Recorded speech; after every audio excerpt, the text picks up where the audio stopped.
Welcome to Be Bold Branding, everybody. I'm Tanya Eberhardt, founder of BrandFace, and we help business owners, entrepreneurs, and real estate professionals differentiate themselves, and we do that through personal branding. Hi, folks. I'm Michael Carr. I'm the COO of BrandFace. I was a client actually before I became a partner in the company, and now we're the only comprehensive brand building system on the globe. And we do Be Bold branding to help people take the fear out of putting themselves out there. And we've got a fantastic show lined up for you today. This is a fantastic guest that we have for you. That's right. And talking about Be Bold, I mean, what more bold person could we invite on here today than Grant Wise? Grant, welcome to Be Bold Branding. Thank you so much. I'm pumped to be here. We're excited to have you. We were on your podcast and we so enjoyed it and so thankful that you accepted the invitation to come on to Be Bold Branding. But I'm going to give everybody just a little snippet of your background, but actually I'd like for you to share more of your story with us as we go throughout the podcast. But you are a serial entrepreneur. President and co-founder of Witly, which is a client generation software for real estate agents. You are known to be, and I love this term, a maverick leader, an innovative marketing strategist who is unafraid, and that's what we were talking about today, being fearless and bold, unafraid to lead companies into success and into new directions. So I'll kind of just cut it short right there because I want to in the introduction of you with this quote that I absolutely love. You say you live by this quote, I'm not trying to be the most successful, I'm working to be the most valuable. You want to share your insight a little bit about that particular quote? Yeah, I love it. I think it was an old Mark Twain quote. I learned that a little bit after I said it, which I'd love to give him credit for. He's done a little more than I have, but it's a mantra. It's a mindset. I think that in the world we live in today, if you're out there looking at your own self-interest and you're just trying to figure out how you can benefit yourself, you're not going to go very far. And I've discovered that the more I help people, the more I gain. I think success and money and fame and relationships and all those things are a byproduct of the value add to this world. And so that's where that comes from. Very cool. Very cool. That'll segue right into the first question, right? So, I've watched a lot of your videos, watched the video, one of your latest ones where you talked about your story and just connected with your clientele on a more personal level. And you shared a lot about what your ups and downs, especially as a younger business serial entrepreneur. And so, being bold is what this whole podcast is about, and putting yourself out there. You have clearly done that many, many times. So, pick a time when you're at your lowest, if you would, and talk about what you did, the fears, the challenges, and then what you did to overcome that to push you down the road to where you are now. Yeah, man, I love the question. I'm not the guy that woke up and became successful. I'm the guy that grew up poor. I got really successful. I failed my face off and became successful again. And then I failed again. And then I became successful again. I'm the guy that's ruined it a few times and I figured out how to come back from it. So I would say one of my favorite memories of failure or just being at a lower point in life, I think I was 23 at the time. I developed a successful company, and I'd actually had 6 companies at the time, and was in the middle of a project and things just, they went downhill. They went downhill fast. I lost every single thing that I had. I lost most of the relationships I had. I lost it all. And I did the dumbest thing on planet Earth. I had my vehicle repossessed. I was talking about being bold. I'm talking about repossessions here. I had my vehicle repossessed the same day. That's how silly I was, really younger on in my business journey. I went out and bought a brand new car. And they didn't know because they didn't know that I'd been repossessed from it early that morning. So I got a new car, bought a new vehicle, and I couldn't make even the first payment, second payment, and come the third payment. It was time for them to pick the vehicle back up.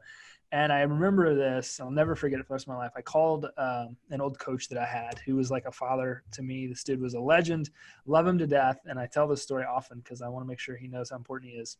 And I said, hey, man, I'm going through some stuff right now. Business isn't good. I've made some mistakes.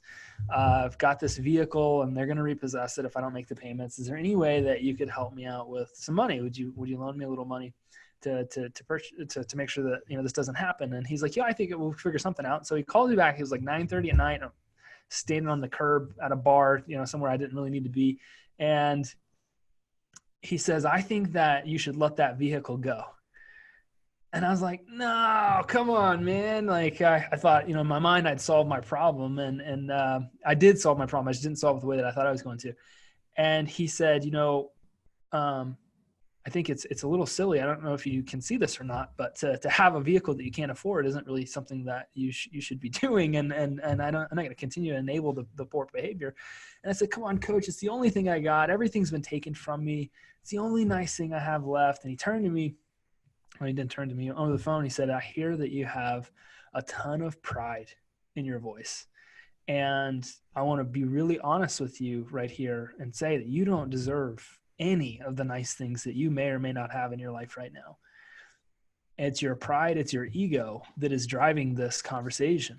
And I'm here to tell you, if you'll make a change, your life will never be the same. But if you keep going down this path, I think you can see now where you're headed.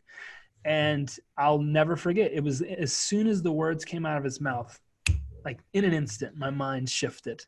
And I said, you know what? He is absolutely right. Again, this was a man I highly respected, I really cared for. And he had the gumption to say, like, hey, wake up, dude, because this isn't where you're going. You don't want to go where you're going.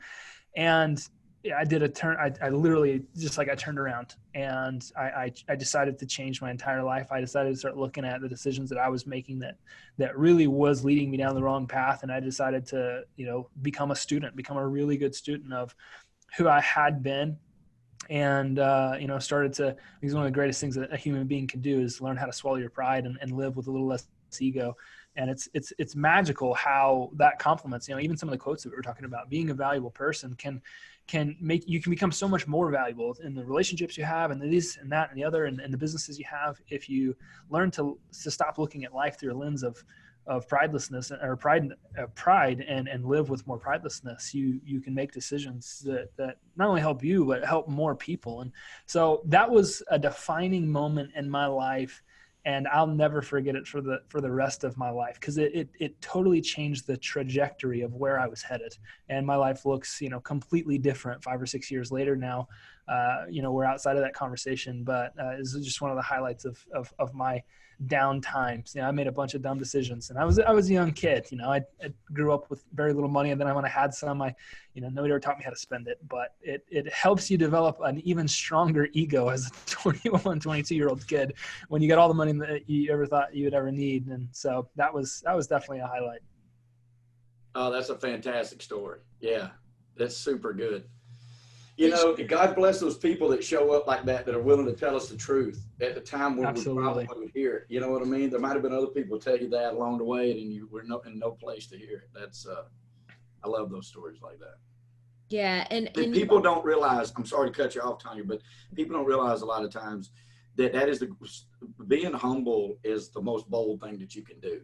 Because it's the honest truth. We're all just humans. We all have the same emotions, the same fears, the same drivers, the same values, hopefully core values and stuff. We're really no different no matter what the station is. And so very good.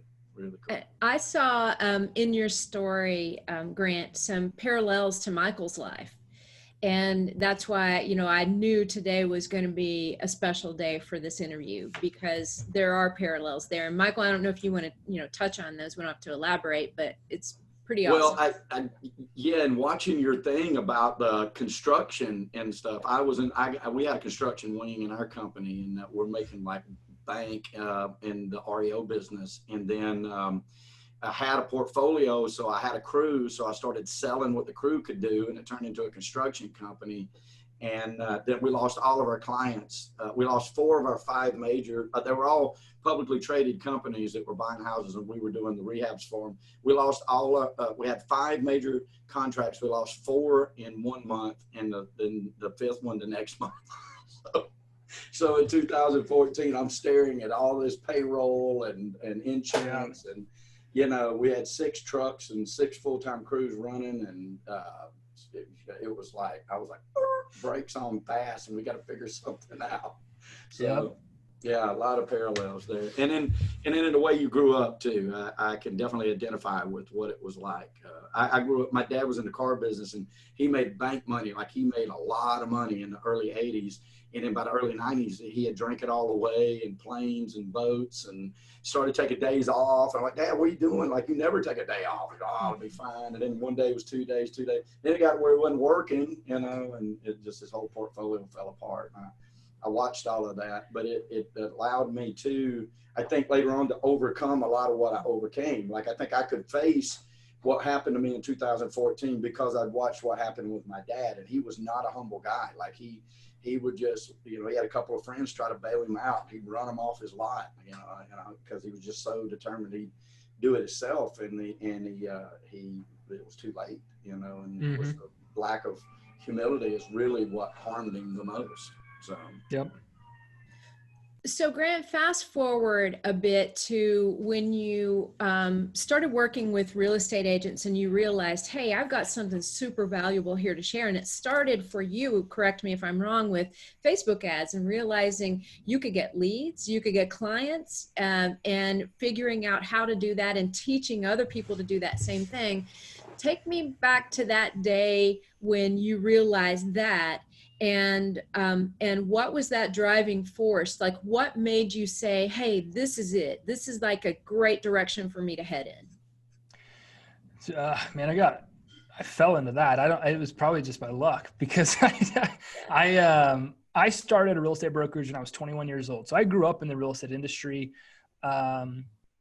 And, you know, at the time I thought I was really good at starting companies. And so we started a real estate brokerage. We paid our agents 100% commission, and we wanted to be in 500 markets in 5 years. So my job was kind of to go out and recruit and launch offices and so on and so forth. And, you know, I think we went 2 years. I went without a paycheck, traveling the country, sleeping in airports. I mean, just grinding it out. And it was about the time I had to file bankruptcy legally that the people that we brought in to help us fund the business said, we think you're the reason this company's not growing. That was September 13th, 2014. And they said, we think you're the reason this company's not growing. We want you to leave. Now I'm sitting there, I'm this young kid. I've got a lot of pride and ego. And I was like, look, I own 51% of this business. I think you should leave. How about that? You know, like, how about we do this a different way? And, my step grandfather was actually a partner in the company, and he had agreed with, you know, the opposite side. Like, hey, I think this isn't going the way that we thought it should. And, you know, maybe we should make some adjustments. And so I sat back and I thought about it. I said, you know what? I've been trying to teach everybody around me to use social media, to use video, to use Facebook, to grow their business. And nobody's really paying attention. I said, you know what? I'm the youngest person in this company by 2 or 3 times my age. Maybe it is time for me to go where I'm appreciated a little bit more than I'm just tolerated. And so I signed my business over, or my rights to the company over, and freaked out. Like, what the heck am I going to do for money? Like, this was it. This was my entire identity. I poured everything into this organization, and, you know, in a week it was all gone. And I said, you know what? I'm going to teach agents what I've been trying to teach them all along. I'm just going to teach, you know, realtors how to use Facebook advertising to grow their business. And so I launched my little social media boot camp program. I'd had like literally a week of it done, and I had $25 to my name. I was bankrupt at the time. My wife now, who's my girlfriend then, she jokes that she's the one that gave me the $25. And so I launched an advertisement, and I got a customer. And it was September 1st, 2014 was the day we got our first customer. And there was a lot of really unique things that happened in those moments. I learned that I still had value. I just wasn't seen on a local level, right? I learned that I was still a valuable person. I just needed to be around people that saw that. And I learned that every $25 I spend, I make 1,000. I was pretty blown away by that. And so the first customer that I had with my company sold 48 houses the first year we worked together, $150,000 in income. And then the second customer did similar. And then the third did similar, and the fourth did similar. And what I was finding is that everybody I was working with, as long as they were taking my advice and following what I was working with, or following the advice I was giving them, working with them, they were making about 6 figures in roughly 8 or 9 months. And I was like, man, I'm doing some cool stuff here. People are making a lot of money. I'm a little more introspective at this point in my life, and I'm really doing the work on the inside. And things seem to be going the right way. I joined a mastermind from a sales mentor, or with a sales mentor at the time, and I attended this mastermind in Arizona in 2015, September of 2015, and we had built up to about $100,000 a year business. Definitely a much better situation than I was in the previous 2 to 3 years. And it was December 2015. We decided to package it up as an information product and sell it as a course. And that next year, we did $1.8 million in income. And we brought in over 640 students. The next year, we doubled the price, brought in 656 students or something like that. We did $3.8 million in income, and our lives just completely changed. So I'd love to say it was because I was great, and that's what it was. And I knew how to do this, and I knew how to do that, and so I came in. But the truth is that I was not in the best situation, and that was because of the choices that I had made, and decided to take a step back and go a different direction than I had originally thought, and launch a product just because that's the only option I had at the time. And thankfully it worked out. And I ended up when we go back to the real estate company, our plan was to be in 500 markets in 5 years. And I look back, and I ended up, we were in a little over 600 markets, just in a different way in less than 5 years. And that's kind of how it all unfolded. It was definitely not because I was so smart. It was because I needed to survive and pay my bills. And ended up that we were adding a ton of value to people, and we were really helping change their lives. If our clients weren't getting the results they were getting, if they weren't doing the work, I would be sitting here. So it wasn't really anything that I did. I just stayed in the fight and provided the right information to the right people. Well, I'll go back to Michael's quote. One of the smartest things you can do, if not the smartest thing you can do, is to have humility. So I think you did do something there, Grant, Yeah. because you had to be open to the fact that you didn't know everything, and your ego was way bigger than it needed to be. And we've all faced moments like, that in our lives. And I love what you said early on about failing your face off. Because I don't even want to take any advice from anybody who has not failed before. That's right. Why would you? Because they have not developed a strength to overcome. And you I would agree with that. You got the average millionaire in the world's filed 1.8 bankruptcies. That's a funny statistic, but you can go spend $250,000 and go to business school, but until you jump in the ring and get knocked in the mouth, you're not going to have a true understanding for what it is like to grow and build a business. And so, I didn't go the traditional route. I failed out of college. I was 19 twice, 2 semesters in a row. And so I absolutely agree with you. Yeah.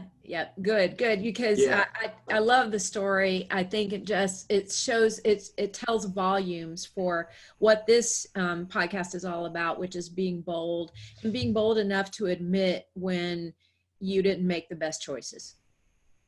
Yeah. And I have to say, like making it sort of ethereal, it's weird. You actually were trained through all of those things that you went through to lead and be successful at what your initial success was. That was I had a mentor tell me one time, he was like, everybody pays to go to school, Michael. Everybody pays to go to school. Everybody does. That's facts. And you paid the price, right? And then, of course, James Brown said, pay the price to be the boss, right? So you paid the price to be the boss. But you also, every one of those little failures, it's not lost on me that you wanted to be in 500 markets with a company that wasn't a fit for you and didn't appreciate or value that, the no doubt hard work and effort that you were putting into it, even if your attitude at times was wrong and it wasn't a perfect fit. That perfect fit was because you're a perfect fit for what you're doing. And then when you had all those distractions that made you turn yourself around, the right mentor to say something to you in the right spot, you actually were sitting in the perfect place to do exactly what you've done. And that's beyond amazing to me when I hear stories of successful people. I think it's something that's really valuable for people to learn. I'm trying to look at the title of the book. That's why I keep looking at my screen. It's called The Shadow Effect. And there's a great author inside of The Shadow Effect. That was written for three authors of that. Deepak Chopra was one, but it was Debbie Ford who said this. I read this in the book on the advice of a mentor. It's something called duality. I think that we have to understand that most people take life's circumstances and say, why is this happening to me? Why is this that's more of a victim, what we all think of as a victim's mindset. And when you understand the law of duality, you understand that you can look at it the way that you looked at it, which was why, and that's where I was earlier in life. Why are all these things happening to me? I donated my kidney back in 2012 and went through the next 18 months of the most horrible, horrific hell that I could have ever imagined, all because of choices I was making. Granted, thinking, why is this happening to me? I must be a good person. I must. And then I learned about this thing called duality through a friend, and I just learned this a month ago. But this is what I did back then. I said, you know what? I'm going to stop looking at all these things that happened to me, and I'm going to try to understand how they happened for me, right? What was I supposed to learn? What was I supposed to glean? The Bible teaches this. What you meant for evil, God meant for good, right? If we decided to look at things the way that we should, which is there's the bad way that this, may have happened, but how can I look at this the way that maybe it was meant for me to look at? Because things aren't meant to break you, they're meant to build you.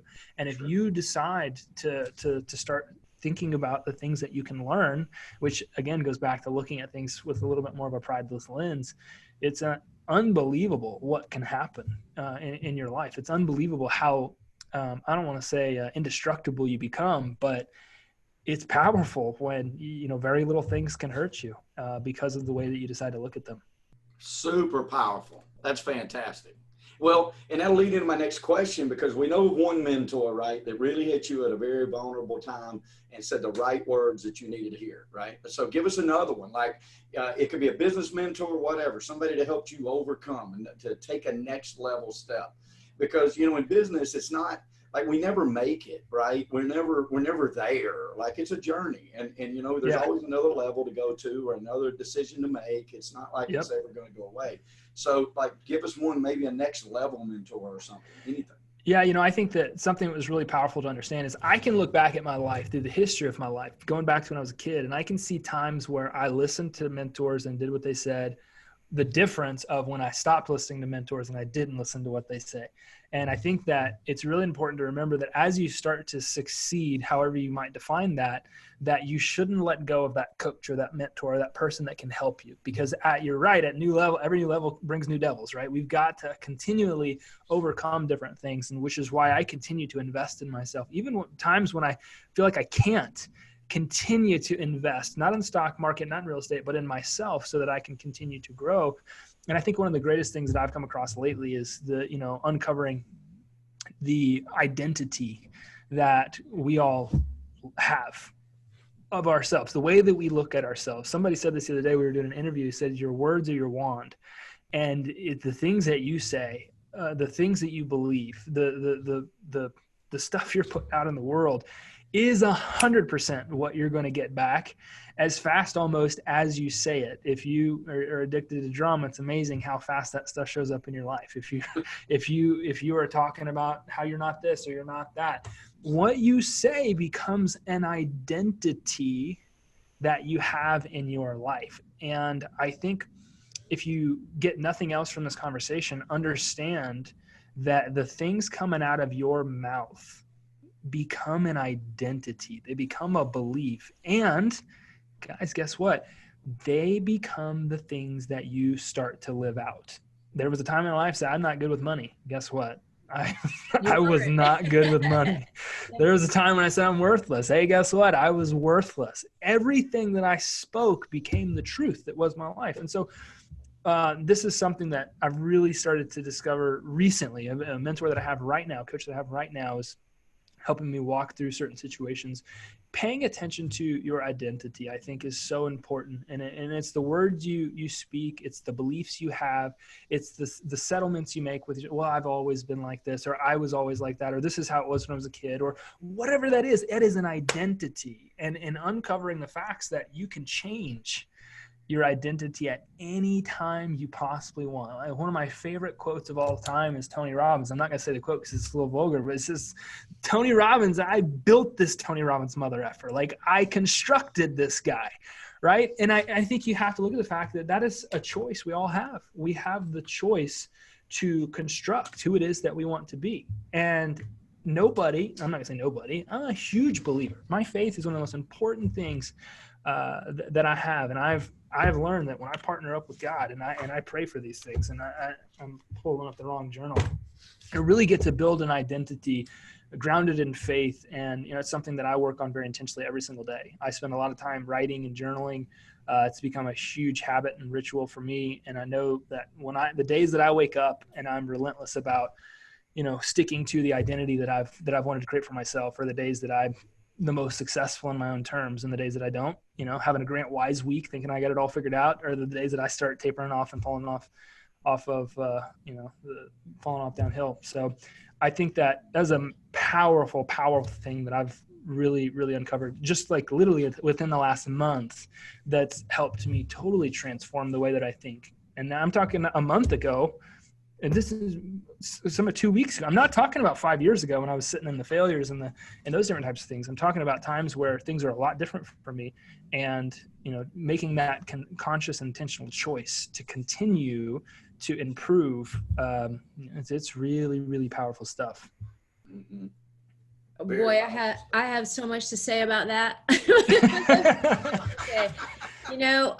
We're people of great faith too, and everything is, that we have and that we are is given to us by God. And we're so blessed to be able to work with the people that we work with every single day. And we tell them, we don't make stars, we unveil them. And that's because inside you, inside everybody, there is a star, and you've got to find that. You've got to pull it out of yourself. And that's why what you said is, I created this, right? And you manifest and you create what you want to be. And it is a beautiful mixture of who you really are authentically, because we're never as bad as we think we are. Mm-hmm. There's always some greatness inside, right? And it is a mixture of that authenticity of who you really are and who you desire to be, and pull those things together and present yourself in the way that you deserve to be presented. And that's what you're doing now. And I love to see that. And I especially love to hear, hey, this is not in the last 5 years, just in the last 2 months to, 2 weeks to a month, I've had tremendous growth, and every day is growth. So, that was just an inspirational moment. I appreciate that. I just want to make sure that I distinct. I believe that God is sovereign over all things, 1,000%. And I believe that, in my life especially. And so this isn't me. This isn't an ego thing saying I'm in control, I'm doing all this, I'm great. It's, hey, I am fully and completely trusting in my faith, trusting that God has my back. So as I'm choosing this life that I want to live, I believe that, it is a plan from somebody else. I don't know that it's 100% my plan, because a lot of our dreams, a lot of our things that we're wanting, those are divine. And so I just want to make sure that I'm not saying, I'm so great and, God is doing part of it and I'm doing the other part of it. I just want to make sure that was clear for anybody that. Oh yeah, I can't speak for everybody, but I thought it was very clear. Yeah. Okay, I definitely thought so. And we believe the same thing. Like it's just super important, I think, to give over to that humility that, that there's something greater than me, like at a foot here. You know what I mean? I'm just here to do a job, and I want to do that job as best as I possibly can. And I think you're living proof of that. Like you said, I have to keep going back to it, because to me, it's just so powerful. You wanted to be in 500 markets, you ended up in 600 markets. So you just, right. The sovereign God he knew what markets to have you in and why, right. But you still had the thought process. I remember this, I got to throw this in here. This buddy of mine, he's from South Africa. I can't do a South African accent. I can't do any accent in redneck country, right? But he one time we were on the phone, he was on the phone and we were driving, and this guy owed him some money, and so he calls the guy up and he puts it on speakerphone, and he tells me before, he goes, listen to this. And so he's like, hey, you were supposed to come and have that, pay me that money on Saturday. This is like a Tuesday. And the guy goes, oh yeah. Well, I prayed about it, and I did this, and and it just didn't show up, and I thought it was going to go up. I'm going to come down there, and I'll be there Friday. God willing, and everything was just God, like that. And my buddy Trevor was holding his phone like that, and he's sort of winking at me like this all the time. He goes, so you're going to be there Friday? Friday with the payment, right? And the guy goes, yeah, I'm picking up a check, stuff like that, but it's totally up to God. And he goes, yep, but you must do your part. And then it was this dead silence, right? Yeah. Because, and of course you didn't come across that way at all, but I thought that, we have to do our part. You've done your part. We do. You realize that you were, I need to be humble, turn that thing around. And then you started making the focus on your clients and what you could do for them. And even though those results were shocking to you in a lot of ways, you said, we've got something here. And I definitely believe that thought process is blessed. And because the universe, no matter what you call it, the universe is going to give you back what you give it. There is no way to escape reaping what you sow. And the more positive that is, the more you speak into existence, the positive that will come into your life. There's a great old mixtape of Earl Nightingale. It's one of my favorite things to listen to. He says don't consider your mind, consider the earth. There once was a farmer that wanted to go out there and develop a crop. And so the farmer took 2 different seeds. And this is something that we have to pay attention to. He said that the farmer planted one crop of corn and he planted another crop of nightshade, which is a deadly poison. And so the earth doesn't care what you plant. It will return what you plant abundantly. And I think if you pay the same attention to your mindset, your mind does not care whether you give it a good crop or you give it poison. It will return everything that you plant inside of it abundantly. And I think if I could find that, I'll shoot it to you guys if I can find it. It's one of my favorite things to listen to. But that's coinciding with what you were talking about, that's so true. It is true. I've never thought about it that way. Your mind doesn't care what you plant there. It just parrots it. It just makes it come to life. Yeah, it'll give you whatever you want, whatever you ask from powerful. Hey, we could talk to you all day, Grant, but I think that we could. Yeah, we're having a good time. I have one more question for you. Because this is Be Bold, branding, there are a lot of people out there who really are intimidated about, putting themselves out there. They care perhaps too much about what other people think about them. They don't really know how to present themselves in a unique way and in a helpful and powerful way. What kind of advice, like what's that one bold piece of advice you would give to people about creating their own brand and helping to create that image and perception that they want out there? Yeah, I think, I don't want to say that I have a little bit of an advantage, but my faith tells me that my thing is set in stone, right? I've got, somebody else that loves me, I got somebody else that cares for me, I got somebody else that's going to take care of me forever. And I didn't come across that at a young age. I came across that in a jail cell on a weekend because I was driving intoxicated, right? So I walked into a facility that I did not want to be in and picked up a Bible, clung to it. Like somebody tapped me on the shoulder and said, okay, you hear me now? Like it was just one thing after another. It was going to bring me to the right path. And when I lost absolutely everything, all the relationships, all the cars, all the house, like I lost it all, I found myself. And I think, failure gave me an unbelievable advantage because when you get down in the ditches and somebody picks you back up, and when I'm, that for me, that's my faith, and says, hey, you are good enough. You have value. Jesus didn't come down to save the rich, came down after the poor, the broken, and the beat. And that's where I was found. And so the benefit that I have is that I'm just certain, I'm clear that no matter what happens, that there's somebody that loves me. And I think that if you will turn around, if you're listening to this right now and you understand that there is somebody that loves you, that cares about you. And if you don't believe, maybe it's not in your faith, you have to understand that the people around you don't think of you the same way that you might think of you. Because we could walk around from conference to conference to conference, and depending on how I'm feeling in that hour, somebody will come up to me and say, man, you are one of those brilliant people I've ever met in my life. And I'll sit there like, what are they talking about? I am an idiot. I made this mistake or this mistake or this mistake or this mistake.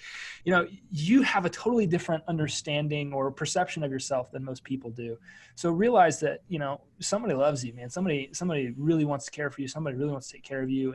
And when you understand that about yourself, you understand that you don't need the external because internally you are solid. I think that makes all the difference in the world. That made the difference to me, because when I got started doing this, after I'd gone through these experiences, I was 20 pounds overweight. My teeth were crooked. I had hair at the time, which I don't have now. It was really thin. It looked very stupid. I wore these glasses that were like $5 glasses from Walmart so I could stand. I looked like a moron, but I sat down in front of my couch in my condo at the time with my cell phone, and I recorded a video that helped me generate $1.8 million in cash the next 12 to 18 months. Right. So I guess my advice is just like lean into who you are as a person and understand that, you know, there's a lot of people around you that love you and that care for you. And so hopefully that helps. Oh, I would say it does. I would say it definitely would help. Grant, I think that is the most heartfelt and beautiful answer to that question that we've ever had. Yeah, I would agree. So we appreciate this. This has been extremely inspiring. And thank you so much for sharing your story with us. No, thank you guys for putting on this podcast. I love it. I love what you guys do. And I really appreciate you having me on here. It was awesome. You bet. Absolutely. You bet. All right. So, hey, I want to remind you guys, follow Grant on all his platforms.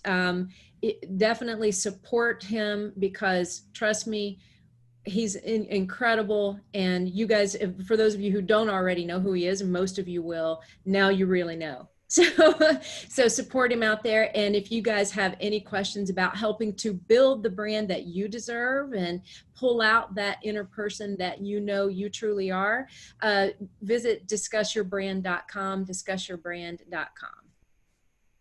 Hey, folks, you know, we talk about it all the time on the show. It's all about being prosperous, right? And that's not just about money, especially as this podcast will share. It's about the abundant life. It's about being fulfilled. It's about being greater to the people around you than you are even to yourself. And we think that's a 360 deal. But we know for a fact, just as Grant had talked about, prosperity favors the bold, folks. So we say be bold, especially with your brand. And thank you, Miss Tanya. And absolutely thank you, Mr. Wise.